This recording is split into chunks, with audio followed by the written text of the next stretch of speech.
Okay. Hi, everybody. I have to say that I love this new monthly shiur because it gives me an opportunity to look at things I don't normally get a chance to see, like new angles. It's exciting. It's fun. I love it. So Nissan is almost like it's like an easy one. I mean, it's so the connections are obvious. So let's the shiur, the topic is women, and then the month, connection to the month, and tefillah. We're connecting everything to tefillah, to prayer. So this month is Nissan. So obviously Nissan, the big thing of Nissan is it's the month of Gula, right? It's the month of redemption, and b'schus nashim tikanios, the Gula always comes in the merit of women. And so we're going to try to understand what it is about Nissan that makes it a time which is particular for redemption, and what that has to do with tefillah, what that has to do with prayer, what the connection is. So I kept debating if I should do it forwards or backwards, which order we should do it in. So we'll just go and see whatever comes out. Okay. So first of all, we know the pasuk that tells us all about the month of Nissan is at the end of Parshas Bo, which is a chodesh hazeh lachem, Rosh Chadashim. This month is for you, the head of all months. So we see that Nissan is not just a month, it's the Rosh. It's the head of all months. And there's some aspect of lachem, it's some aspect of that it's a month for us. So those are some of the unique aspects of the month of Nissan. Different Mefarshim talk about this idea. Rabbi Tzadok in specific, the idea that Nissan was a name that was given to, it was always called the first month, right? Because we counted all the months from Nissan. It got the name Nissan when the Jews were in Bavel, and they gave all the names that we're familiar with, Adar, Nissan. Those names came later when they were in Bavel. So we didn't talk about Adar, but Adar is Aleph Dar. It's the month of Aleph. We spoke about that special resonance with our neshamas that comes about in Adar. Nisan is the month of Nisim. It's the month of miracles. It's a month which has in it a special connection, a special power for miracles to occur. There's a Gemara in Shabbos. Rashi quotes this Gemara at the beginning of Parshat Shmini that Nisan has 10 crowns. Rashi talks about the fact that on the 8th day the Mishkan is consecrated. No, there's a better word. It's dedicated on the 8th day, and Rashi says, and the 8th day of Nisan merits 10 crowns. So what are the 10 crowns of the month of Nisan? So once again, you see there's something special about Nisan. Unlike the other months, Nisan gets to wear 10 different crowns. So 10 crowns of Nisan. Oto Yom Natal Eser Atarot Rishon Lamaisa Bereshit. First of all, Nisan is the first month of Maisa Bereshit, of creation. Oh. Yes. Okay. Huh? Well, we know that we talk about Tishrei as Hayom Harat Olam. There is a machloket in the Tanaim whether the world was created in the month of Tishrei or Nisan, or so it seems at least. The Balei Tosfot already there begin to talk about this idea that there's not actually a machloket. It's that the month of Tishrei was the month where the world came up in Hashem's thought how the world was to be created. That's the time of Din. That's why Tishrei is a time of Din. And that when things actually came about, that was in the month of Nisan, which is a time of Chesed. That's why Nisan is a time of Chesed. And it's, all this goes into different things, world of Bria and Yetzirah and all these things. So without getting into all of that, but that's why, right? Okay, so that's why Nisan Actually, when it comes to the actual creation, what we know as creation, because the Midah of Rachamim, Hashem's mercy as part of the creation, that starts in Nissan, right? That's sort of the 2.0 version of creation. Okay, so one of the crowns that Nissan gets is it's the first to creation. It's the first of the Nisim, right? Heads of the tribes. That's when they bring all the different special sacrifices for the Mishkan. It's the first of the Kahuna, meaning that's when all the Kohanim were inaugurated to do the service for the Mishkan, was on the Rosh Chodesh Nisan.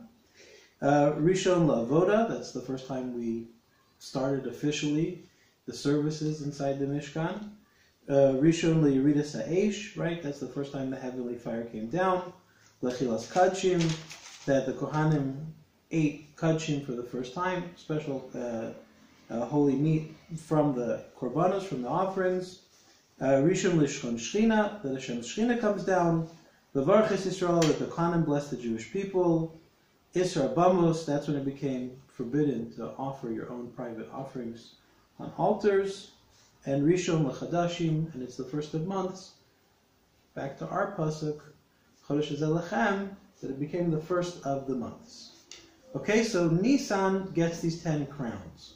And we notice there's a pattern that these crowns seem to be connected with all these firsts. The idea of first seems to be connected with this idea of keter, of getting a crown, or atara is the word they use over here, right? Which is also, we talk about a Rosh. It's a Rosh Chodesh, and this is Rosh Chodesh, and this is the head of all the months. So there's this concept of Rosh. And a lot of the different Sifrei Machshava talk about this idea that we specifically don't talk about a Tchila. For example, Rosh Hashanah, we don't call it Tchilat Hashanah, the beginning of the year. We call it Rosh Hashanah. It's the Rosh for the year. That there's something in that time itself which is like a blueprint, sort of has the DNA for everything that's going to happen over the course of the year happens there. That's the idea of Rosh. Rosh is where the blueprint is, and then you have the Guf, which takes the blueprint and brings it out into action. So Nisan seems to have these 10, and obviously 10 is always going to parallel the 10 spheres, right, of how spiritual energy flows into the world. And these 10 crowns are going to parallel that. Okay, so that's all in the month of Nisan. The jewel of all the 10 months. So we see that Nisan is the month where the Jewish people go out of Mitzrayim. And when we go out of Mitzrayim, it's not just a leaving, it's also the time where the Jewish nation is born. And the month of Nisan represents this concept. He's talking about all these beginnings, but the concept of something starting new is that concept of Leda, of taking something from that potential, which is sitting in potential, and bringing it out to action. That's like the idea of birth. So, for example, we talk about Rosh Hashanah is Horat Olam. That's the time when the world was pregnant with potential. And Nisan is the time where things start to actually, it's the springtime, right? It's Aviv, it's Av Yud Bet, it's the beginning of everything starting to spring out into potential. That all comes about in Nisan. It's the time of beginnings. It's the time of birth. So that's why it's the time for the beginning of the Jewish people as well. And all these crowns, all these beginnings, because when something's new, right, that's where it creates sort of the blueprint for everything that's going to follow. And this obviously is going to connect, or dovetail, from last month, where we spoke about the excitement, the ratzon, the desire that we have in Adar, is because Adar is the end of something. We just saw the end of a year cycle, so we start to get excited as we see things getting completed. Nisan has a very different excitement. It's the excitement of beginning, it's the excitement of potential, of new beginnings. All that comes in the month of Nisan, because now it's the start of everything, the start of all the months. And it's a very different type of beginning because we see that all these miracles, when you start something, you don't have any schus, you don't have any right to a beginning. You haven't had a chance to earn it yet. So beginnings always come about through chesed. It's always a gift from Hashem. Right? When we go out of Mitzrayim, that's a chesed that Hashem does for us. It's not something we had a chance, an opportunity yet to earn that merit, unlike later in the year when we get to Rosh Hashanah Yom Kippur, or when we get to Adar, where now, Adar, we're acting, we're doing, we're moving, we're creating the merit to start the Geula, whereas in Nissan, everything comes from Hashem. It's all chesed. So there is a latent koach, there's a latent power in the month of Nissan for new beginnings, for starting things anew, for getting things as a chesed from Hashem. On Yom Kippur, Rosh Hashanah, there's a lot of things that we have to earn, right? We have to work on doing tshuva and making changes and showing that we deserve certain things. Whereas Pesach has a certain potential of making leaps in spiritual growth without having to do that. So Rashi talks about this idea of Pesach. Where does the word, where does that name Pesach come from? So Rashi learned that the word Pesach means kfitza, kfitza v'dilug, jumping and skipping. So Rashi talks about this during Makas Bechoros, the plague of the firstborn, that Hashem was kofetz, mimitri lemitri. He would jump from the house of each Egyptian to the next Egyptian, and he was medaleg, he would skip over the Bate Yisrael, nimlat bedtime, the Jewish people were left in between. So Rashi seems to indicate that the avoda, the work, the service, what we focus on this month, is this idea of kfitza, that a person has an opportunity to make large jumps in the spirituality, because this is a time where everything's being given as a gift from Hashem. It's not about what you've come to the table with, it's the amount of desire that you have that Hashem, I want to jump, I want to leap. And when you have that desire, Hashem says, let's go. That's what this month is all about. You want to jump, you'll jump. And we see that that's how we leave Mitzrayim.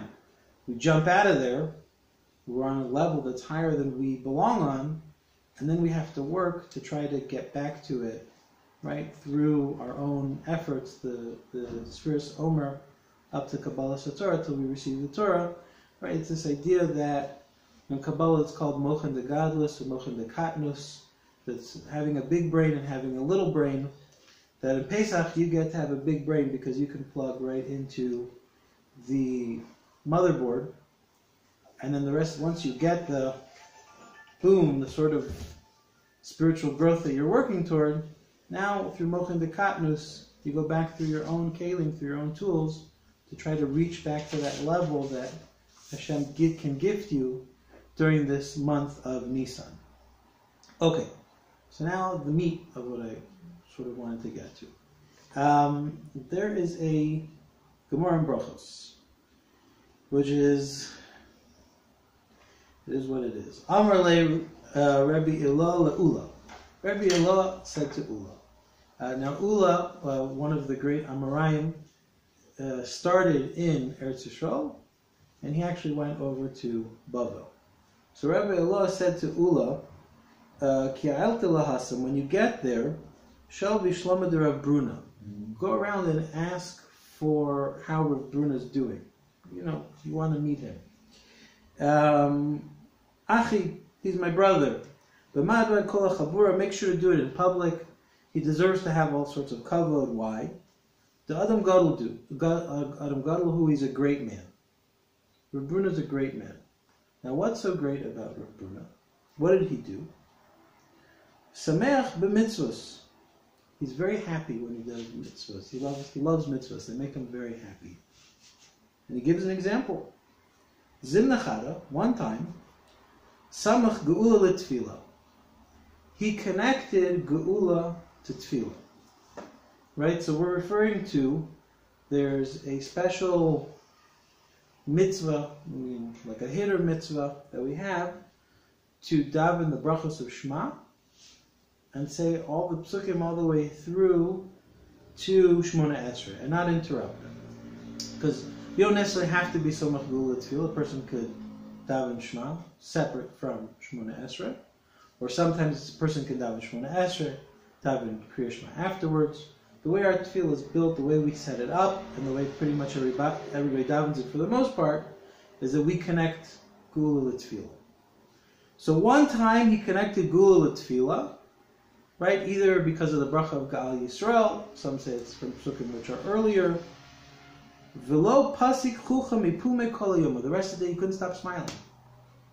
He had this permanent grin plastered on his face the rest of the day. You want to know what a big person looks like? Chashav Rav, my brother, he'd go around, ask for his kavod. One time he connected Gula L'Tefillah, he couldn't stop smiling the whole day. The obvious question is, like, we all connect Gula L'Tefillah. Like, what was so great about that? He's talking about one zimnachada. One time it happened, right? This wasn't like a daily occurrence. Every day he did it, and it made him so happy. One time he was zocha to connect Gula L'Tefillah, he couldn't stop smiling. So obviously the big question is, well, so what? I'm saying, what's the big deal? We all connect Gula L'Tefillah. So some of the Rishonim take a very technical approach. Tosfos there gets very technical, that it's very hard to actually do it properly. Tosfos learns that it has to be done at Vasikin specifically, right, with nates. And it's very hard to time it. The nates should come out exactly at the right time for Gula and Tefillah to come together, and then not everybody experiences nates at the exact same moment, and somehow he managed to time it. That's a whole approach from Tosfos, that it was a once-in-a-lifetime opportunity, and that's what made him so happy. Now there are other approaches to this. What it was that made him so happy, the question was, is he happy in mitzvahs and he worked so hard to try to get it? Or because he accomplished his feat, he felt so great he couldn't stop smiling. Right? He's a person who's so connected to mitzvahs, he just couldn't stop grinning. If that's the case, why is this the one mitzvah that we talk about that makes him so happy he can't stop smiling? It wasn't shaking his lulav. It wasn't, giving over great chabura. It wasn't whatever it was, it wasn't, he spent the entire sukkah in a sukkah. One time he connected Gula Tefillah, he couldn't stop smiling. So now, taking a different approach is the Talmidei Rabbeinu Yonah in Brachos, where this Gemara, I'm sorry, I didn't tell you the source. The source of the Gemara is Brachos on Tes Amud Beis, page 9, folio B. That over in Brachos, the Talmidei Rabbeinu Yonah are the super commentary that goes along with the Rif. So these were obviously students of Rabbeinu Yonah. How do we know? Because they say 100 times over, our teacher Rabbeinu Yonah said this, and this. And his teacher, the Ramban, said it, or his relative, and our teacher, the Ramban. So, I want to start from the second one. So, the Talmidei Rabbeinu Yonah give two approaches to how to understand this idea of connecting Gula Tefillah, why it's a big deal. Right? And it starts really from a maimer of Rabbi Yochanan, Ezehu ben Olam Haba, who is a person who merits the world to come, someone who connects Gula and Tefillah together. So the question is, again, what is it so great about Gula and Tefillah that if you do that, you merit a share in the world to come? So the second approach of the students of Rabbeinu Yonah is when a person talks about the Gula of Mitzrayim, right? That's what we're going to be thinking about and working on and focusing on this month and dealing with during the Seder. When we left Mitzrayim, Mitpal Miyad, he davens right away. What does he show? He shows that he has bitachon in Hashem. Because he's turning to Hashem, he's saying, look, I need all this stuff. I need these things from you. I don't have any other way to get things other than through you. You're my only channel to receive the things that I need. If a person doesn't have bitachon in Hashem, he's not going to daven. So what do we see?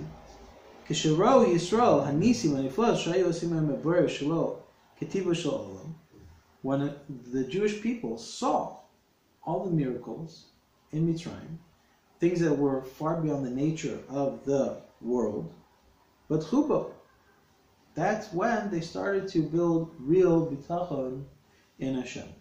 So they quote the Gemara Bava Kama, "V'yar Yisrael seyada gadol asher asa Hashem b'Mitzrayim, v'ramas Hashem v'aminu bo."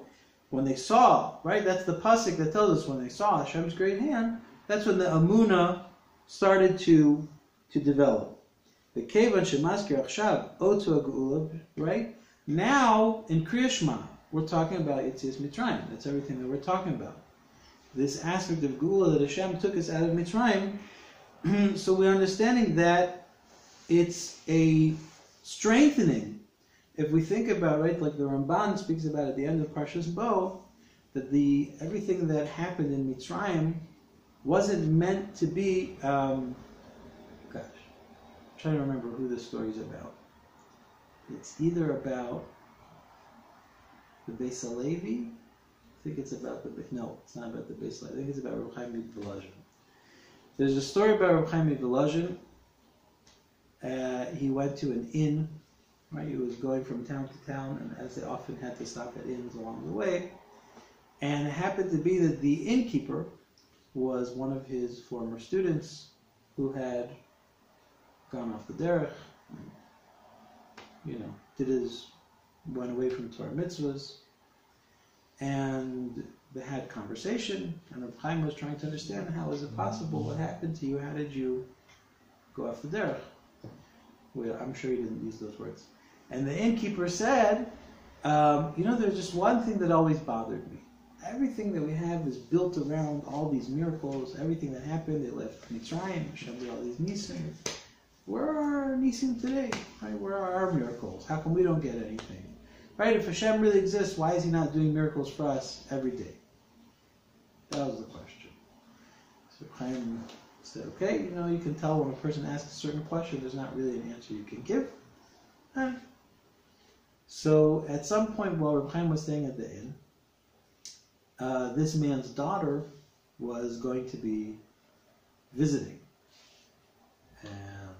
And it was a very big deal for this innkeeper. He was very proud of her because she had trained under some famous dance teacher, and now she was a world-class ballerina. So Reb Chaim heard the innkeeper bragging all about her, and he said, I don't believe you. You don't believe me, I'm saying. Why would I make it up? He says, I don't know, people do things, kavod, whatever it is. When she comes, if you want me to believe you, I need to see her dance. And the man got furious. It's so rude. She has her certificates. You don't need to watch her dance, You think she just dances for everybody whenever somebody wants? She's a world-class ballerina. You think she just, dance just for you? Reb Chaim said, you think that the Ramona should be dancing just for you, right? Private concert whenever you feel like it. He said, Yetzias Mitzrayim, when we left Egypt, that was his certificate. That was his te'udah. And so the Ramban says that those big miracles had to happen in order for what? For us to understand that every small miracle, every little thing that happens day in and day out, we're supposed to remember that it's Hashem behind all those things. So leaving Mitzrayim, that was the foundation for our Emunah in understanding that it's not just turning water into blood and hail balls with fire inside of them, and right? It's not just that. It's all the small things in day-to-day life, all the little miracles we're always experiencing, that all that is coming from Hashem. So the students of Rabbi Jonathan, the second answer they give, the reason why we connect Gula with Tefillah, why that's so important, is that this whole concept of Gula, of leaving Mitzrayim, it creates the foundation and builds us up for bitachon, for emunah, that when we go forward and we daven, now we have all that connection, we've built up that belief system, we're so connected to everything that Hashem does to us, and now we can ask for the little, small day-to-day things. We realize we're connecting that everything's coming from Hashem. If Hashem did all that, He controls all of nature, certainly He can do this thing for me. It's not beyond His limits to grant me this thing or or that thing.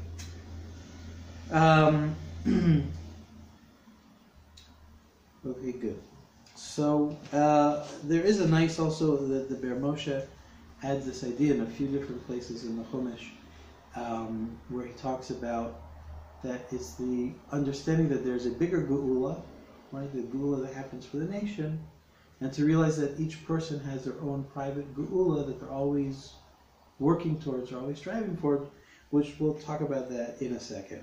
Okay, so Reb Tzadok in Pri Tzadik on Rosh Chodesh Nissan, in the second chapter, he talks about this idea of Zeh Esek HaChodesh Hazeh, the work that we're all supposed to be involving ourselves in during the month of Nissan. Ha'amuna b'shleimus.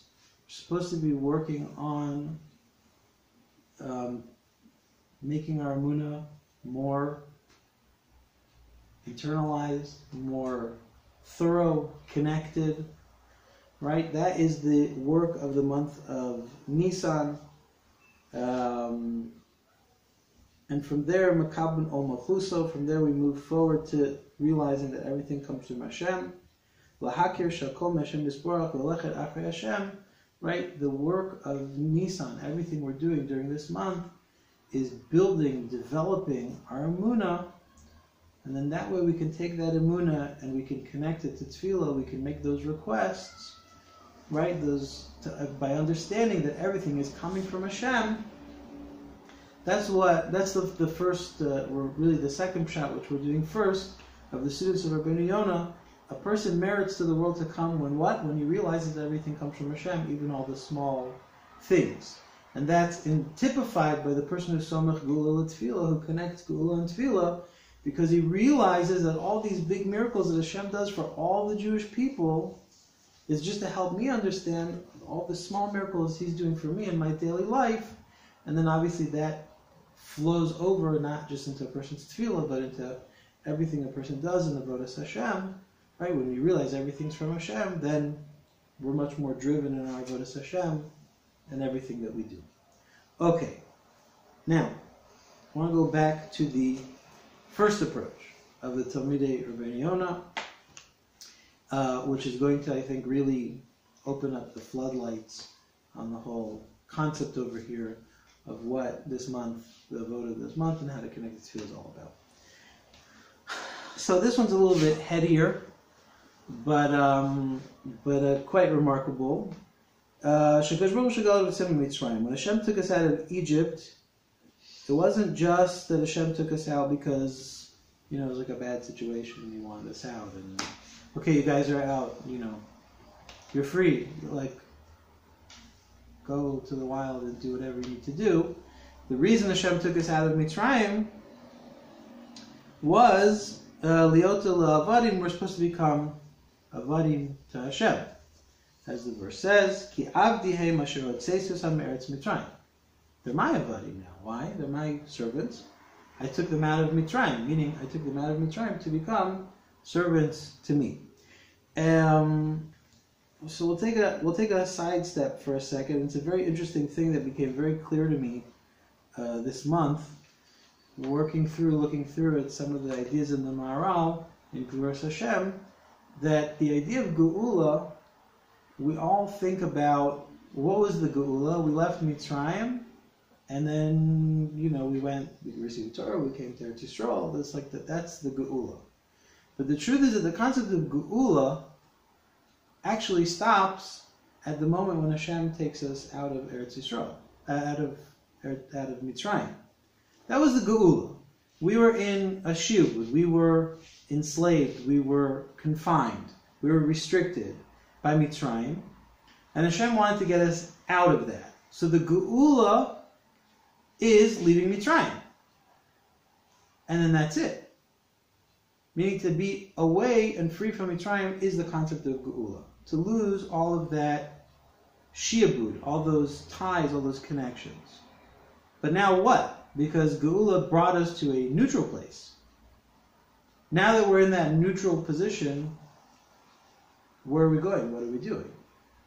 So the next step is that we go from neutral to with Hashem. Meaning the first thing is that I have all these preconceived notions and understandings of the world, and I'm tied down by all these false gods and these, I'm overworked and I'm stressed by all these things. So when Hashem comes to give us Geula, He takes us out of all of that. Now you're out. You left Mitzrayim. You're away from all of those constrictions. But now you have to decide what you're doing with yourself. I brought you to neutral. I allowed you to come to a place where you can make a choice. Now what choice are you going to make? So the step 2 of Geula is Hashem can only take us out. He can't make us go with Him. That's us. That's our choice. Meaning, He could, but that wasn't the point. The point was for us to make a choice to be avadim to Hashem. So that's the idea. When we talk about Gal Yisrael, we talk about all the chesed that Hashem did. He took us out. And then we have to take that freedom and turn it into avdus, our connection, our servitude to Hashem, and that's through tefillah. Right? Now that we don't have a Beis Hamikdash, we don't have korbanos, the main avoda that we do, the avoda shebalev, the real avoda, because Hashem is always looking for the connection, He always wants the relationship, He always wants to connect to our hearts, that the main way we do that is through tefillah. So the idea is that we leave Mitzrayim and we want to become avadim to Hashem. We talk about the Geula, we talk about Gal Yisrael. Right here the Rabbeinu Yonah talks about the idea in Gal Yisrael. Hashem was goel us. He took us out of all these restrictions. He brought us to a place of freedom. Now we have to make the choice to be avadim to Hashem. How do we do that? We right away take that chesed and we move it into the world of tefillah. We go into tefillah from there. So what do we see? That just like how a master requires his servant, he has to do some sort of commandment from the master, right? That's a concept in acquisitions, right? To show that he's his servant, he commands him to do something, he does it, and that's how he acquires the servant. So too, we have to show some sort of action that we're subjugating ourselves to Hashem. And that's what completes that transaction, or that transition, as it were. Okay. So, yeah, I think we're doing good. So what do we see from that? I don't know how we're doing. Okay. So that's the sort of the heart, the meat of everything we want to get to, is this idea of how we can take the energy of this month and move it into our tefillah and into our avodas Hashem. So, if anybody, I don't know how many people know, there's a siman in Shulchan Aruch, Tzadiches, which is all about, interestingly enough, tzach, right? It's all about tzachus. It's all about this purity of our shiny sparkliness that we have when we go daven Shemona Esrei. And when you read it, it's almost overwhelmingly impossible. When you see what it looks like, what a person davening is really supposed to look like. Right? We know we make it through, we mumble a few words, and we feel good about ourselves that we made it on time, and that we did it, obviously, women, that's a choice, and it's a work and a voda, how much and when, how much time, and even being there and feeling present, and you did it, it is an accomplishment. Let's see what the Shulchan Aruch says. The Shulchan Aruch says, a person has to have kavanah in his tefillah. He has to know what he's saying. He can't just, come up and say nothing, even though last month we said he sort of could. A person davening has to be miskaven believable. He has to have full intention, focus in his heart. Pure shemilos, he has to know what he's saying. Shemotzi b'sfasav, whatever words are coming out of his mouth, he has to understand what he's saying. Now he has to yachshov kilu shchina kenegdo. He has to imagine whatever that means, that he's opposite of the shchina. Obviously, we don't give the shchina any physical form, but he has to feel like he's in the presence of, Hashem's presence, the divine presence. V'yasir kol machshavos hatrudos, so he has to leave behind any thoughts which are distracting him, which burden him. Ad shetishar machshavot k'vanaso zacha, b'tfilaso, till all his thoughts are pure, focused entirely on his prayer, and he has to see himself as though he's speaking before a king of flesh and blood, right? How he would organize his words, so everything comes out clear and exact. That he would never stumble, right? If you came to the Supreme Court, right? You wouldn't bumble your way through some sort of, stuck together speech. So Kal v'chomer, how much more so when you stand in front of Hashem, that you have to be very clear and focused and intent in everything you say. Okay? Because Hashem is choker kol machshavot, he knows all person's thoughts. Now, kach hayu osim chasidim v'anshe ma'aseh. This is what the pious people, the men of great deeds, used to do. They used to set themselves aside and have tremendous focus in their tefillah. So they came to the point where they literally were free of all physical constraints. The physical world meant nothing to them. They just took it off like a pair of pajamas. Right? That's what the Shulchan Aruch is saying. They were mispashet migashmis. They just transcended. They just went straight up. The gabru koach hasichli, the power of the intellect overpowered the physical world, till they would come to a level close to nevuah. And he shouldn't have any other thoughts during his tefillah, right? Till all his thoughts are silent in tefillah. Now when you hear that, when you read that, it sounds nice, right? It sounds amazing, but it just sounds so hard, far-fetched, nearly impossible, because we all get so bogged down and overwhelmed, and all these thoughts and all these things, and I only have 10 minutes, and things in the oven, and paying the bill, and got to talk to the neighbor, and whatever, all this stuff that's weighing down. Right? Oh, I just had a fight with my parents, whatever it is, weighing down on every person as they step into tefillah.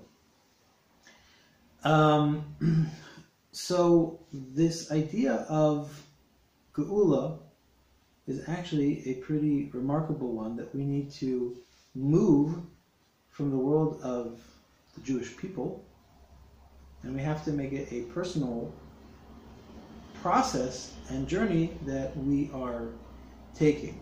And so here I found that if you connect this idea from the Maharal, it actually becomes pretty remarkable.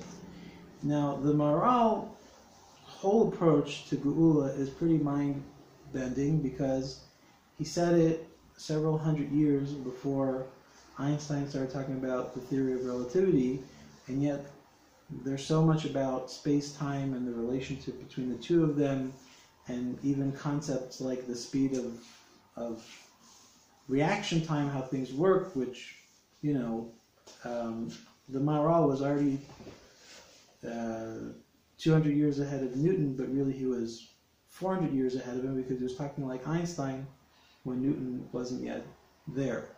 So the Maharal talks about this idea of Geula, and he says like this: you want to understand what Geula is? Geula is a complete histalkut, a complete separation from anything outside of you, la'amod ba'atzmo. So we're shifting our concept of Geula here, right? So Geula is not the way we thought about it, that Hashem is taking me to the Holy Land. No, that's I have to work to get to the Holy Land. Geula is Hashem is taking me out, which sounds like, well, wait, so what's the big deal? But that's actually the biggest deal that there is, that Hashem can get me out of something called Mitzrayim. For a person, Lamod Batzmo, he stands solely by himself. Lo yelhem tziruf v'chibur el zulatu. You have no connection, no association with anything outside of you. Okay, so it's very hard for us to picture this, because we live in a world which is filled with things which restrict us and hold us down, and we're connected to, like time and gravity, right, and all sorts of things like that, and energy and resources. right? But the concept of Geula is literally that you leave all that behind. That Hashem says, you're not bound by any of those things. You're not bound by time, you're not bound by space, you're not bound by the force of gravity, because I wrote the rules to nature and I can bend them and change them however I need to. Right? This is the month of NISSAN. This is a time of miracles. This is Yetzias Mitzrayim. If I'm going to get you out of Mitzrayim, all that stuff doesn't exist. Geula means that you get to stand as your neshama, which has no connection to the physical world whatsoever. It stands alone. Now, obviously, when Hashem takes us out of Mitzrayim, we don't become neshamas, but it's as close as the physical world allows us, which is why Geula happens b'chipazon, why it happens instantaneously. It's in the blink, because you have to realize that the spiritual world is not bound by reaction times. The spiritual world is faster than the speed of light. So, meaning there is no time between point A and point B, and there's no space between them. Time-space doesn't exist anymore. So everything we do on Pesach is a metaphor for that concept, that we're leaving all the shiabudim behind. Anything that holds us down, that we feel restricted by, that stays behind. And so the concept of Mitzrayim, for example, the word Mitzrayim comes from the word Meitzarim, right? The word that the Torah gives, the Lashon HaKodesh, the word in Lashon HaKodesh for Mitzrayim, that concept is Meitzarim. It's a place that binds you. It's a place that constricts you. It's constant shiabud. It's coming to a point where you don't have the opportunity to focus on yourself and your spiritual growth. That's the whole concept of Avdus Mitzrayim. So Paro, very interestingly enough, Paro, oftentimes people explain the concept of Paro from the root Parua, that everything in Mitzrayim has to be physical. You have to be able to hold it and touch it and feel it. That's why the gods have to be able, they're the sheep and the rivers and the Paro and everything you can see. And people can't even be buried below the ground. Even death has to happen above the ground. They have to have, right, these pyramids and go inside these sarcophaguses. Everything has to be seen and held and touched. That's the concept of in Mitzrayim, right? It's the physical world rules everything. There's all the Mitzrayim that constrict us, that bind us. Now, the Ramchal says a different pshat, an amazing pshat, in the word Paro. He learns it from the Lashon Lahafriya. That's everything that Paro wants to do. He doesn't want to give you a chance to stop and think and ask yourself, okay, why am I here? What am I trying to accomplish? Well, what's the point? Why am I doing everything? So Paro is the mafriya. So that mafriya, and obviously we always talk about how we're always trying to leave Mitzrayim. We're always trying to leave our Meitzarim. There's always that mafriya that's going to give us a great reason why, no, you can't focus right now. You have to think about this thing, and you have to worry about that thing, and you have to be stressed about this person. That's the Paro. He's always mafriya. He's always in your thoughts and in your heart. And so Geula is leaving Paro behind. Hashem says, you don't need to worry about Paro. Why not? Because I'm Hashem. And I control the world. And I can choose whether or not this thing is relevant or irrelevant. Right? So now we're starting to see more and more how this concept of Geula and Tefillah, the idea of the Emunah, or the idea of leaving our Meitzarim and going into the Shibud of Hashem, how all these ideas connect. Hashem tells us on Pesach, when he thinks about Mitzrayim, he says, everything you thought was binding you and constraining you, I'm going to wipe it all away. You don't need it. You're with me now. You don't need them for food. You don't need them for shelter. I'm providing you food. I provide you shelter. Right? That's the cornerstones for our Emunah. That's what allows us to become avadim to Hashem. Because when you become an Eved to Hashem, all you focus on what you're supposed to be doing with your life. Because you don't have to worry about the parnasa. You don't have to worry about, right, what's going to be with my health. You don't have to worry about what's going to be with this relationship with this person. You do the hishtadlus, but the worry, the mafriya, the meitzarim, you don't need those. Because Hashem says, I'm taking you out. I'm giving you a geula. And all you have to do is you have to choose to trust me. Choose that I'm going to take care of these things. So says the Maharal, why is Geula in the first month? Why is this connected to Nissan? What's that have to do with the first month?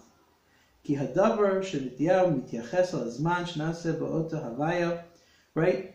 Anytime something comes into existence, it falls into the time-space continuum. By necessity. Lefikach hazman shu rishon ein bo chibar v'tziruf zman miyuchad legeula. If you're the second month, if you're ER, then you're month number 2. Why are you month number 2? Because you're in relation to the first month. So when Nissan shows up on the scene, right, it's not yet the first month, it's the only month. Right? When a person has a son, you don't say, this is my first son, because if you don't have any other children yet, he's just your son. When kid number 2 shows up, then he becomes your first son. But when Nissan comes, right, Nissan's the first month, meaning it's the month. That's it. At that point, when Nissan comes, it's only Nissan. Nissan's the only month in existence right now. Why? Because when Geula comes, there's no connection, there's no restriction, there's no being bound by concepts of time.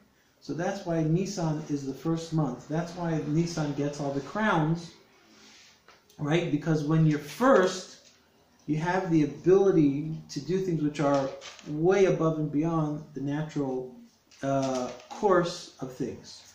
So that's why this month of Nissan is a special month, special for the Geula, this ability for us to work on our Emunah, as Rav Tzadok mentions in Pri Tzadok, to remind ourselves that Hashem did all these things for us. What was the point? What was the nature of all the miracles of Mitzrayim? To show us that the physical world does not have to be here to weigh us down and to bog us down. If we're able to realize that Hashem runs that same world, we can leave all that behind, put it in Hashem's hands, and that's the idea of connecting Geula to Tefillah. So why was Rav Bruna so happy? Wasn't because he accidentally, did this one thing that we do every single day, connecting Geula to Tefillah in our davening. And by the way, just to be clear, right? If a person does not have the opportunity to say Shema with the brachos all the way through and connect Gal Yisrael to Shemona Esrei, but you can still take this concept of Geula, of understanding, right? This idea of Hashem taking us out of Mitzrayim, as a person steps into Shemona Esrei, that just like Hashem did all those huge miracles for all of Am Yisrael, He does all these small things for me day in, day out. The main thing He did for me, for us, and for me as an individual, is He said, you don't have to worry about a phone call, you don't have to worry about the bill, you don't have to worry about the plumber coming, you don't have to worry about any of those things because I'm going to take care of it.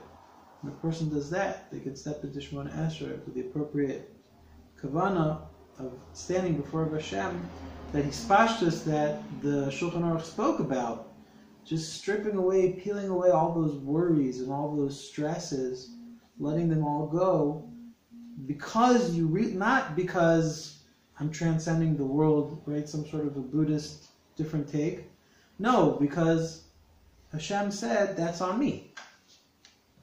Right? That's on me. Don't worry about it. If you are connected to me, I'm going to help you with those things. I'm taking care of those things. You just need to rely on me. Okay, so that's why Nissan has that special koach of first. That's why it's the Rosh Chadashim, to show us that even time, right, does not have to constrict us when we're in a relationship, when we connect everything back to Hashem. So the work of the month, to work on our Emunah, to internalize this concept of Geula, that the Geula is Hashem is giving us permission to let go of all those stresses and things that bind us and restrict us and hold us down and don't allow us to focus on Avodas Hashem. And then you can take tremendous leaps forward, kfitza and dilug in our Avodas Hashem. When we turn to Hashem, we request, look, I'm letting all this go, I'm putting it in your hands, and I want to go the next step, I want to make the next leap and jump, that's the month of Nissan is a special, unique time for doing that.